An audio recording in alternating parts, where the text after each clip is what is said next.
আর বাদ যাবে না কেউ। কাল 30শে জুলাই দুপুর 12টা থেকেই এই 4 ধরনের মেয়েদের জন্য দারুণ খুশির খবর।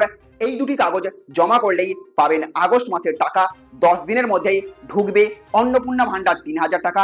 যারা এখনো টাকা পায়নি কিংবা যাদের স্ট্যাটাস এখনো পেন্ডিং, আন্ডার প্রসেসিং বা আন্ডার ইনকোয়ারি দেখাচ্ছে, সেই সব মেয়েদের জন্যও দারুণ খুশির খবর।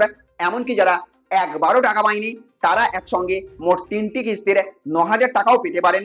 তো কারা আগস্ট মাসের কিস্তি পাবেন, মুখ্যমন্ত্রী শুভেন্দু অধির তরফ থেকে কি নতুন করে আপডেট দেওয়া হয়েছে, আপনি যদি টাকা পেতে চান তাহলে আপনার এখন কি করা উচিত, আজকের এই ভিডিওতে একদম বিস্তারিতভাবে সব জানিয়ে দেব। তাই ভিডিওটি শেষ পর্যন্ত অবশ্যই দেখুন। আপনারা দেখছেন টেক শেয়ারিং অনলাইন। ভিডিওটি ভালো লাগলে একটা লাইক করবেন, জনস্বার্থে বিশেষ করে সমস্ত মহিলাদের কাছে এই ভিডিওটিকে শেয়ার করে দেবেন।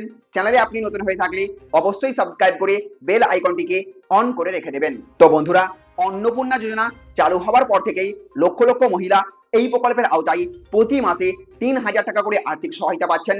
তবে এখনো বহু আবেদনকারী রয়েছেন যারা আবেদন জমা দেওয়ার পরেও কোনো টাকা পাননি।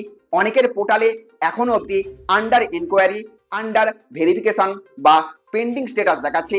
এই পরিস্থিতিতেই কিন্তু মুখ্যমন্ত্রী শুভেন্দু অধির তরফ থেকে গুরুত্বপূর্ণ বার্তা সামনে এসেছে। সরকারের বক্তব্য অনুযায়ী যাদের আবেদন বর্তমানে যাচাইয়ের পর্যায়ে রয়েছে তাদের আতঙ্কিত হবার কোনো প্রয়োজন নেই বলে জানিয়ে দেওয়া হয়েছে। শুধু এই দুটি কাগজ জমা করে আসুন আপনার পঞ্চায়েত কিংবা বিডিও অফিসে। কাগজ দুটি হলো আপনার আধার কার্ড এবং আবেদনের স্ট্যাটাসের প্রিন্ট কপি। কারণ প্রশাসনের পক্ষ থেকে ধাপে ধাপে সমস্ত আবেদনপত্র যাচাই করা হচ্ছে। যাচাই সম্পূর্ণ হবার পর যোগ্য আবেদনকারীদের বকেয়া কিস্তির টাকা সরাসরি তাদের ব্যাংকের অ্যাকাউন্টে পাঠানো হবে। 30শে আগস্টের মধ্যে কারোর আবেদন আটকে পড়ে থাকবেন না বলে জানিয়ে দিয়েছেন মুখ্যমন্ত্রী শুভেন্দু অধিকারী। প্রশাসনের দাবি, বহু আবেদন আটকে থাকার অন্যতম কারণ হলো উপভোক্তাদের তালিকায় বিভিন্ন ধরনের গরমিল রয়েছে।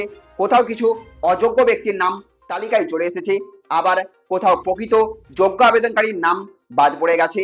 এই সমস্যার সমাধান করতেই এখন নতুন করে তালিকা যাচাইয়ের কাজ চলছে।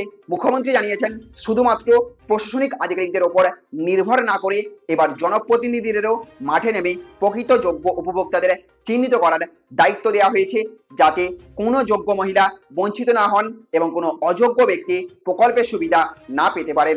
সেই লক্ষ্যেই কিন্তু এই বিশেষ যাচাই অভিযান চলছে। আগামী 30শে আগস্টের মধ্যে এই যাচাই প্রক্রিয়া শেষ করার লক্ষ্য রাখা হয়েছে। এই সময়ে আপনারা নিয়মিত আপনাদের আবেদন স্ট্যাটাস চেক করতে থাকুন। যদি কোনো অতিরিক্ত নথি বা তথ্য জমা দেওয়ার প্রয়োজন হয় তাহলে দ্রুত সেটি সংশ্লিষ্ট বিডিও অফিস, ব্লক অফিস বা প্রশাসনিক দপ্তরের সঙ্গে যোগাযোগ করে জমা দিয়ে দেবেন। আবেদন করার সময় দেওয়া আপনার মোবাইল নম্বর এবং ব্যাংক অ্যাকাউন্টের তথ্যও একবার মিলিয়ে দেখে নেবেন। তো বন্ধুরা, আপনাদের অন্নপূর্ণা যোজনা স্ট্যাটাস এখন কি দেখাচ্ছে? Approved, under inquiry, under verification নাকি পেন্ডিং? আর এখনো কি 3000 টাকার কিস্তি আপনি পাননি? কমেন্ট করে অবশ্যই জানাবেন। ভিডিওটি ভালো লাগলে একটা লাইক করবেন, বেশি বেশি করে শেয়ার করবেন, চ্যানেলটিকে অবশ্যই সাবস্ক্রাইব করে রাখবেন। ভালো থাকবেন, সুস্থ থাকবেন। Thank you friends, thank you for watching.